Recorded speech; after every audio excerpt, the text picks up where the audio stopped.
Welcome to the Truth Is In There podcast with me, your host, Dan Stevens. On this week's episode, I'm going to be going back to where it all began, to the original format of the podcast, which is me going through a few Google searches from the last little while and seeing where it leads. Just in case you're a new viewer or listener, the first 60 episodes was audio and it comprised of this. I was inspired by the book by Seth Stephens-Davidowitz called Everybody Lies, in which he compiled data from Google searches rather than public polling and the other phone polls and stuff like that, and it turned out to be a lot more honest. So that's where the title of the podcast came from, and that's the format that I originally started out with. If you want to check out the old back catalogue there on Spotify or Apple or wherever you get your podcasts, go ahead. So yeah, you're very welcome. And I've compiled a few of my Google searches. I don't search and then be like, oh yeah, this will be good for the show, for the podcast. No, I don't do it like that. I just skim back through my searches and go, oh yes, remember that. So that's what this episode is about. So the first search was the Glimmer Man. The Glimmer Man is a pub in Dublin. It's in Stony Batter, which is quite I guess people would say, gentrified area. It used to be quite rough. It still has the elements of roughness, but it's been modernised and gentrified and would have quite high property value now, I think. So the Glimmer Man is a pub there. It's been around for a long time. I remember going to an 18th birthday party there when I was in my last year of secondary school, and it was a guy that I didn't know very well. He was a friend of friends of mine from my school that I went to in Cabra. And I remember when I was on the way back from that 18th, I got the last bus back to where I'm from. It only takes about 20 minutes. And the bus stop was down the road. The last bus was at 11. I went to the bus stop. I had a Sagem phone at the time. I'll never forget it. It was shit, but good at the time. Middling. I'm not one for fancy phones. I'll go with whatever. But I liked my phone, and I think I was texting a girl at the time that I really liked. So when a guy came up to me at the bus stop and was like, give me your phone, and he had like something in his hand, I got a quick glance of it and it looked to me like a syringe. So once he said, give me your phone, I was a fairly hardy buck at the time, and he was like, give me your phone. And I think he was a drug addict. I did not hesitate. I just cracked him with one punch and he fell on the ground backwards with his hand still by his side, and then I ran to the next bus stop and got the bus. Anyway, that's an aside to the main story, which is, what is the Glimmer Man? I've looked at this pub, I've driven by it many times, gone by it on the bus, and I never thought twice about it. And one day I was like, why is that building called the Glimmer Man? It sounds more to me like a horror film than a pub. And I can just imagine if someone was having a party at the Glimmer Man maybe, or went for a few drinks at the Glimmer Man and talked to somebody that had never heard of it before, the conversation might go a little bit like this. So, what did you do at the weekend? Oh, I went to the Glimmer Man. Oh yeah? Good movie? No, in a pub. It's a pub. They showed a movie in a pub, a horror movie. No, the pub is called the Glimmer Man. Anyway, I wanted to get the story behind this.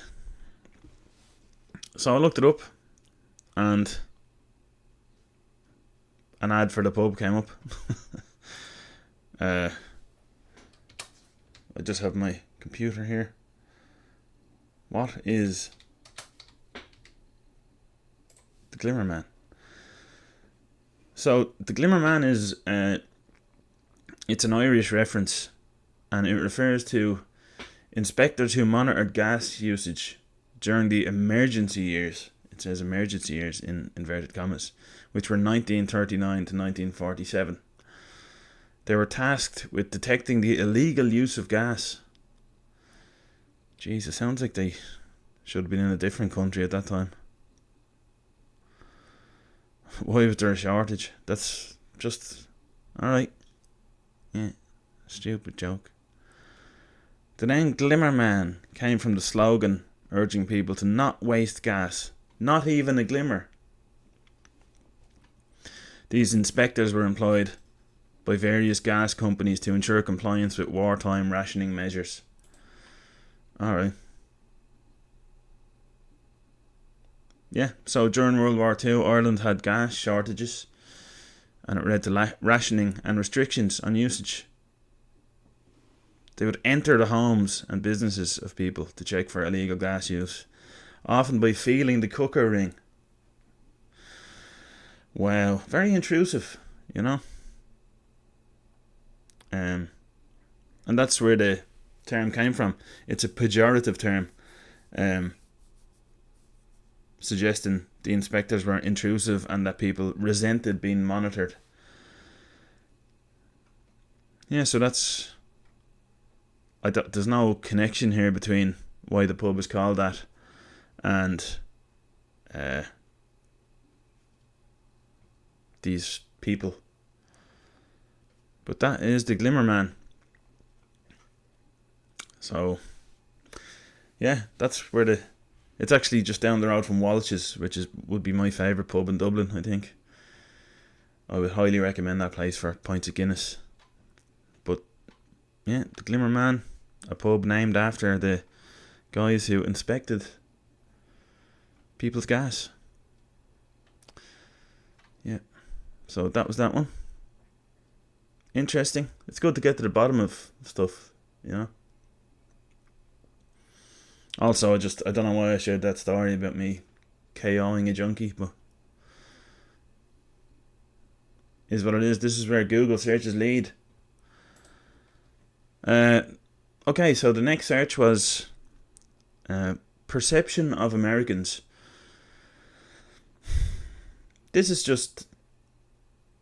from a pattern I noticed in particularly Ireland and UK to a lesser extent, I think. I haven't seen as much comedy in the UK, but a lot of Americans come to Ireland as tourists, and generally as a comedian in Dublin or Ireland, the done thing is there Americans in the room? And then you say, oh, you're idiots. Or it's like almost you have a go at the Americans.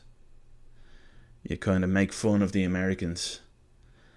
And I've never felt uneasy with that myself. I mean, it's up to people to make fun of whoever they want.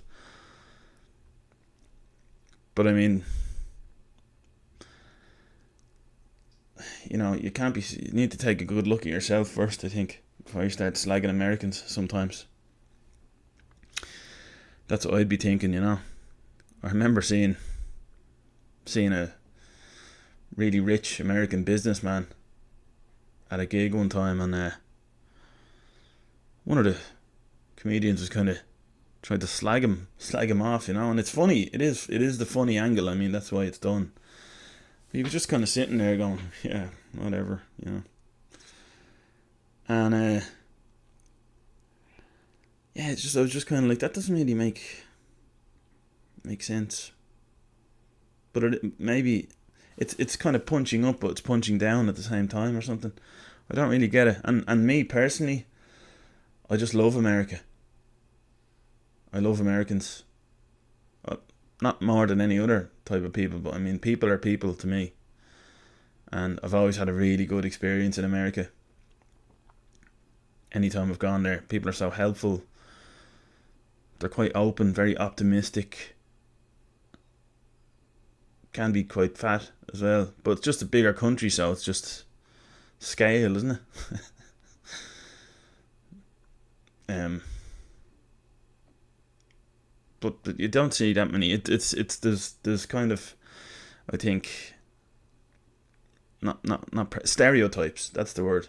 Stereotypes that some type of Irish people have against Americans that are maybe true, but are a tiny part of the overall story, I think.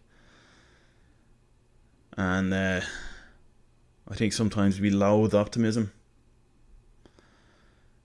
I think it's becoming better though. We are becoming better and more open to optimism about success and things like that. But in general, I think there's a bit of maybe envy of the American optimism and the possibilities that they create over there. And I know you could look at it from a point of view of all the countries they've invaded, but that wasn't the people, that was the politicians. So I don't think that's a valid argument. And yeah, you could say, yeah, but they voted them in, but they only have two choices. And I'm sure the majority of American people would change that if they could. So I always say, when it comes to politics, I don't like talking about it because I generally don't like politicians, but I love people. And I know people vote in the politicians, but sometimes they're only given a limited choice, and a lot of people don't vote as well. So yeah, I would say I won't be an American basher. Put it that way.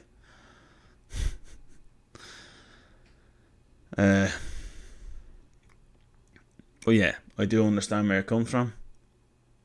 But it seems to be, yeah, I mean, then if someone says something bad about an Irish person, then it's, oh, how dare they call us leprechauns. It'd be in the news and everything, you know.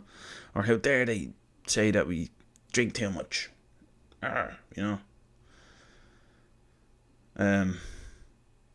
But again, I suppose there's we're just a little country, aren't we? Small country. Don't pick on us, it's not fair. We have a strong history as well, though. I mean, yeah, there's so many angles you can look at it from, and I understand all of them, but me personally, I can only say that, yeah, I have a lot of respect for America. And I think the whole chaos over there politically is caused by the level of freedom, because every opinion gets put out there. So as much as you have extremes to each side and each ideology, I think the cause of that is the freedom that they're allowed to express themselves. So whether you agree with it or not, that's what happens in a free society. So we should value it, I think. Anyway, maybe I've gone off topic a bit there, but yeah, it's starting to not work as well, I think, as well, the American bashing. Even if it's funny and it's justified, then yeah. But to say Americans are stupid or whatever, I'm not into that. But if you can make a funny joke out of it, then happy days. And in fairness though, my friend Joe, comedian Joe Dowling, has one of the funniest comedy bits I've ever seen when it comes to Americans. He said, just says any Americans in, I won't tell you, look it up, Joe Irish on Instagram, Facebook, whatever. I think he has a clip of it there. But yeah, that's what I think about that. I can only give my perception of Americans, and it's been nothing but great, and I love going over there. So yeah. Okay, the next search was the Bono movie. So apparently there's a Bono movie. I saw Bono on the Joe Rogan Experience. I watched it for about an hour. I enjoyed his insights. Again,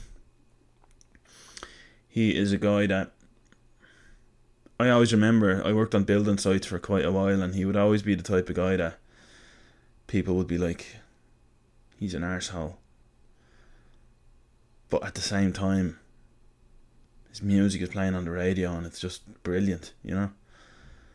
So there's so many songs that U2 released that are just the sweetest thing. That song, the video, everything about it. Oh, the sweetest thing. Just amazing. One Love. Did he write that? I think they did write that. You might prove me wrong. I don't know. Beautiful Day at the time. It was also the theme song for Match of the Day. It was just perfect. And I remember listening to U2 when I was quite young. I was really romantic when I was younger. From the age of about 7 until I was maybe 12. Then something died in me. But there was a girl that I really fancied. I'd get quite obsessed with certain girls, I'd be like picturing myself marrying them and everything, and I would only be like 11. But there's a song called In a Little While from the U2 album that has Beautiful Day and stuff on it. I can't remember the name of it. Let me look it up here. Not How to Dismantle an Atomic Bomb. It was the one before that. It's on the same album as Beautiful Day. All That You Can't Leave Behind, released in the year 2000. My brother Owen introduced it to me, and I was just like, this is some amazing songs on it.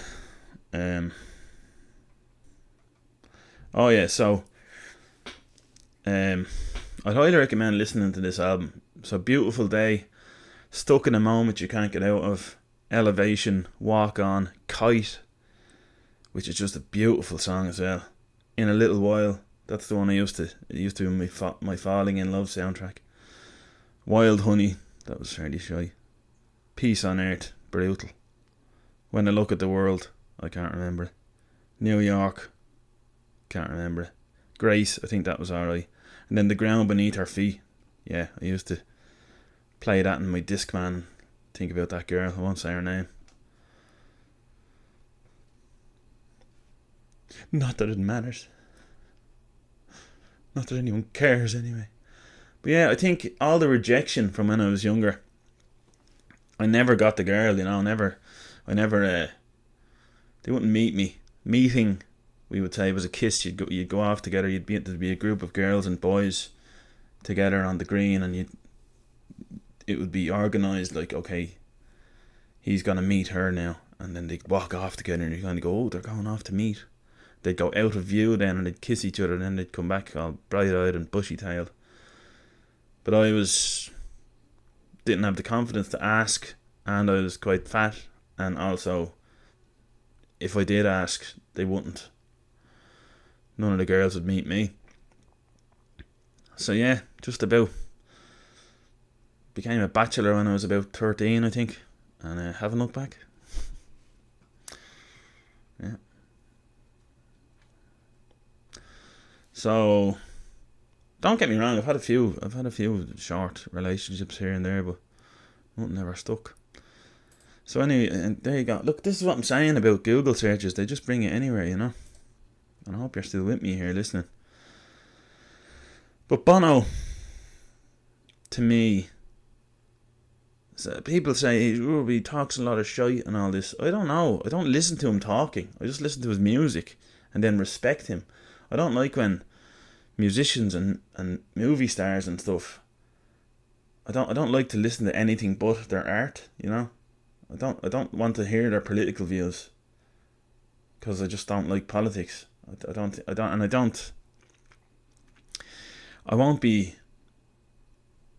not going to be like, I'm not going to be swayed by them one way or the other. My gut instinct is what I go with, and my own judgment. I'd never listen to Bono or anyone else and,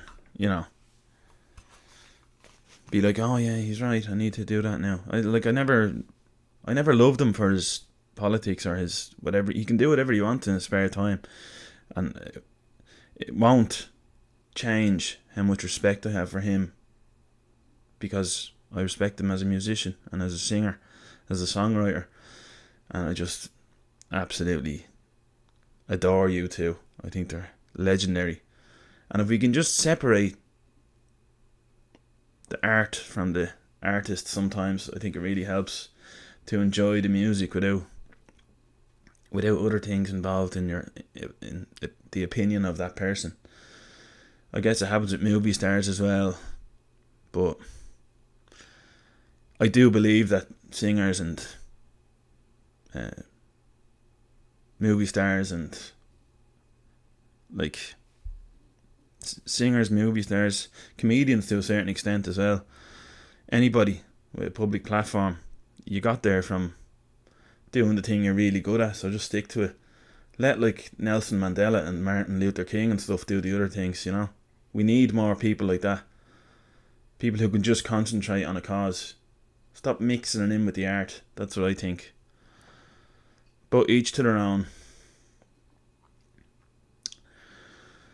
So, yeah, I'm glad that I've retained the ability to respect an artist for the art rather than clinging on to their political views or watching them become some sort of campaigner.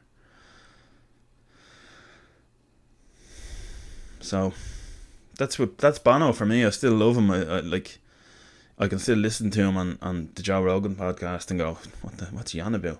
But then it won't, you know, it's not gonna cloud my judgment of his music or make me not appreciate his music as much. So yeah, that's Bono. That's my opinion on Bono and people like that. I suppose it does happen the other way around though as well. Like Bob Geldof, Boomtown Rats, brilliant as well, by the way, if you listen to some of their music. But I think his activism and stuff, he was the first one maybe. I could be wrong. But I think maybe it was Live Aid or something that started all this.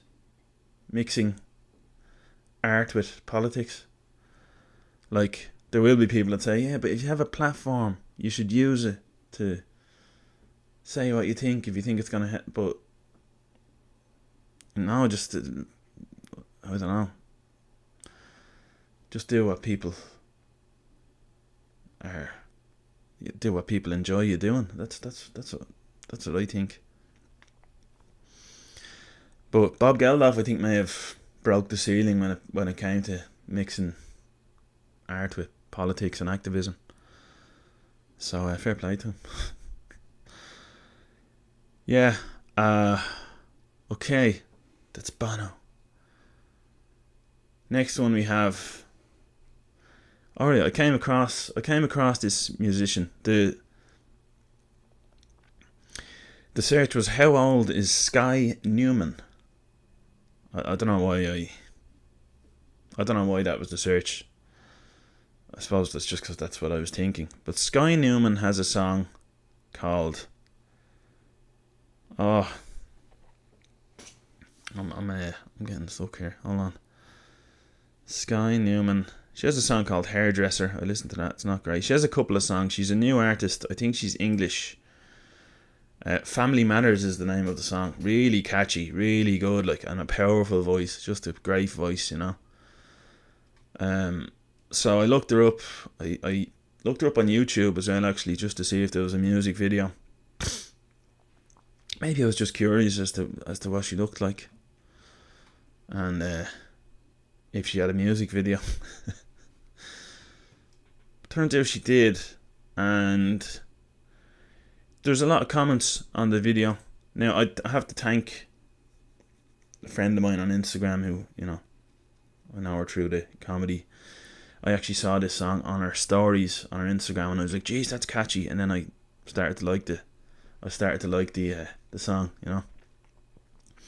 So yeah, thanks to her for that. But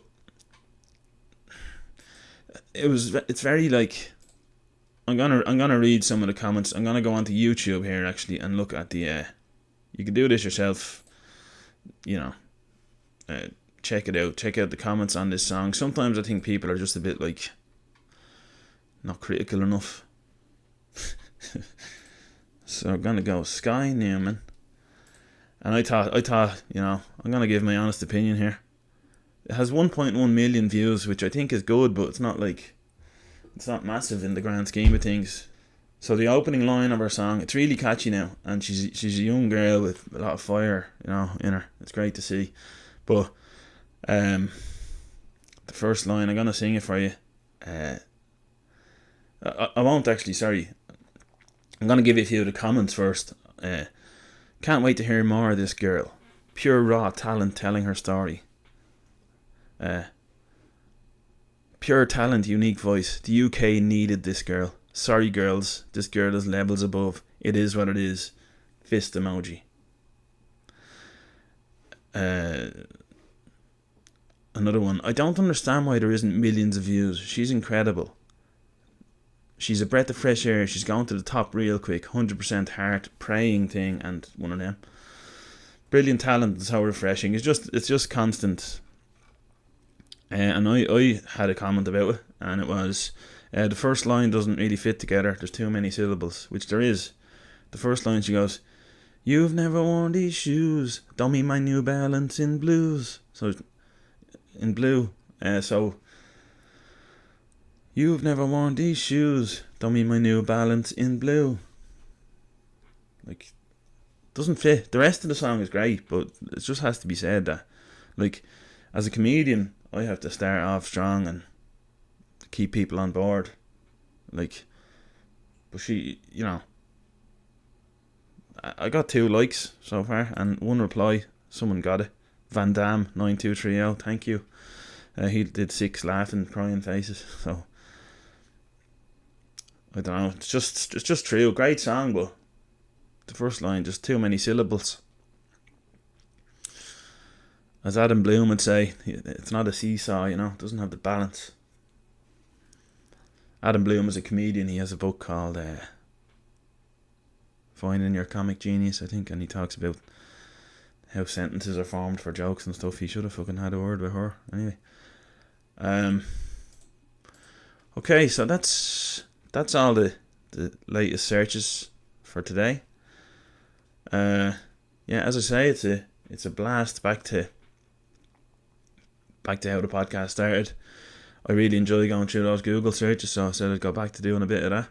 I'm gonna have a couple of guests on in the next few weeks. I think I'm gonna stay away from the AI thing. People don't like it. I don't like AI either. I'm just gonna end up getting into too many arguments with it. I might come back with another AI episode, if I think it's worth it. But I prefer humans, to be honest. So,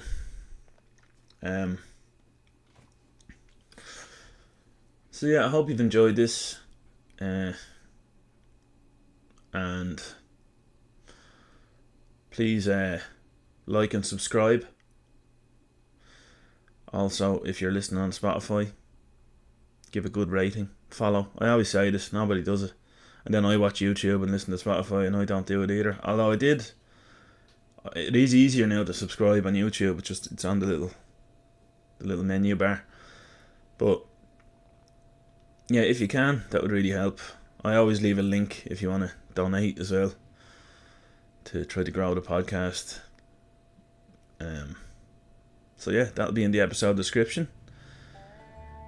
Thank you very much for listening and being patient with me. I hope I've kept my listeners. I know I tinker with things quite a lot, trying to find the best way forward. So thanks for your patience. I'll be back again soon with another one, and talk to you and see you again soon.